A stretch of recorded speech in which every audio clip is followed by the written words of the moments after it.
So today we're going to look at temperature control within the kitchen and why that's really important, especially when we're dealing with harmful types of bacteria. So the first temperature we're going to consider is just looking at thermometer and putting into perspective where certain temperatures are within that thermometer. The first temperature we're going to think about is what's the temperature of boiling water. So the temperature of boiling water is 100 degrees centigrade up here. So that's boiling water. And then we have down here, we've got the temperature where water freezes.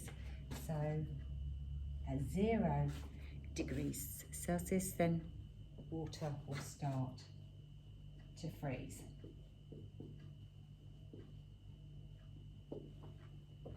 Then what we need to consider is our body temperature. So our body temperature is around here at 37 degrees C, and that is our body temperature. Now, thinking about our bacteria, 37 degrees C is also the temperature that bacteria love to grow. So if we go back to our Bobby bacteria, here he is having a little party, and there's his little party hat, and he's really happy because he's at the temperature that he loves to grow, which is 37 degrees C. So at this temperature, Bobby will start to what we call multiply. And the way he multiplies, if we started off with one bacteria, this would, after 10 to 20 minutes, this one bacteria would then divide and multiply, and after another 10 to 20 minutes, again, they would divide and multiply. So you can see very quickly you've got a huge colony of bacteria, and bacteria don't always start off with one bacteria. There's usually a colony of them to start with. So this process is called binary fission, and that is the process of how the bacteria multiply.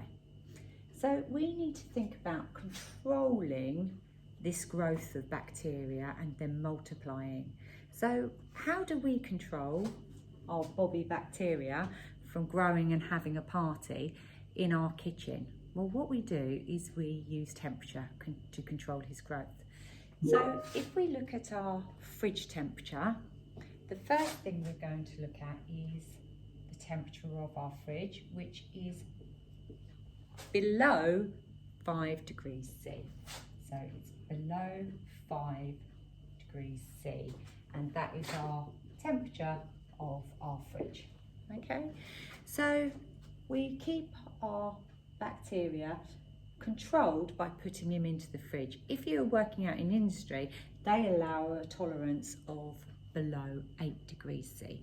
So what happens to Bobby when we put some high-risk foods, such as proteins, as we've discussed before, such as chicken, when we put it into the fridge? Well, what happens is they lie dormant.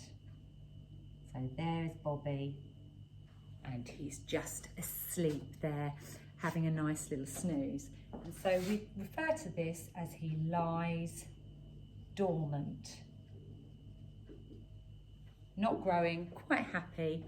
And then we can also, another way of controlling Bobby's growth is we can stop him from growing. We can also put food into the freezer. So our freezer is kept below -18 degrees C for our freezer. And it's usually roughly behind, we keep our fridges below -18 to -22.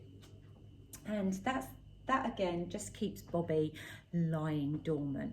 Now, what happens when we get Bobby back out of the fridge? Well, he just stretches and grows and starts to wake up again. And as he gets warmer and at body temperature, he thrives and multiplies by binary fission.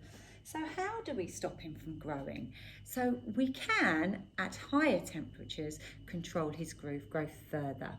So at 63 degrees C, up here, some bacteria will die. So some bacteria will die. And remember, that's only some. So why is it only some? Well, because, and here's Bobby, and there he is, unhappy, because he's now dead. So some, however, do keep growing. So why do they keep growing? Well, what happens is they have a protective jacket on them. And this protective jacket turns them into a super bacteria. So here we have Super Bobby, and he's got his protective jacket on him. And he is then known as what we call a spore forming type of bacteria, and he protects himself in this protective jacket. And the types of bacteria that you find are spore forming bacteria, ones like Bacillus cereus, which you find in rice, Campylobacter, which you find a lot on chicken. And so therefore, that's why these types of food we need to take to a higher temperature to be able to kill them.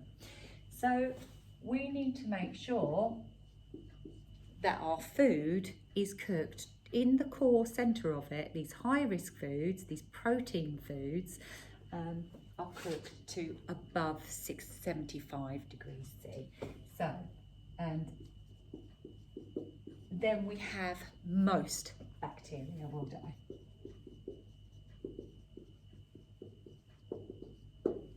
So there you have, your most bacteria will die at that stage. So this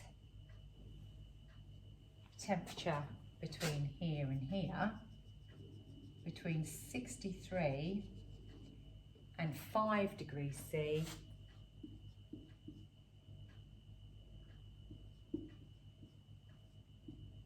that temperature there is known as the danger zone. And it's the danger zone because within this temperature, that is the temperature that bacteria will multiply through binary fission and grow and grow and grow. So we need to control our food by keeping it out of the danger zone. And so once we have heated our high risk foods to 75 degrees C, we need to check the core temperature with a probe. So we can use a thermometer probe to push into our meat, if it would say chicken, and find the core temperature is at 75 degrees. Then once we have cooked our food, we can allow it to be held hot at 63 degrees. So that is our hot hold temperature, where it's safe to keep our food held warm.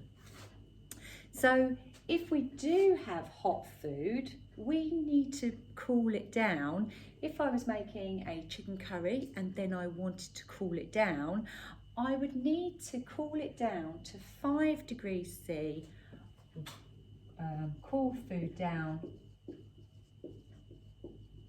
within 90 minutes to ensure that it was being kept safe enough, and then once it had cooled down, I could put it into the fridge as long as it was cool enough to not make my temperature of my fridge go too high, because it's all about controlling the temperature of our food and making sure that it is safe to eat. And if we learn these temperatures, we can ensure that our food is safe to eat.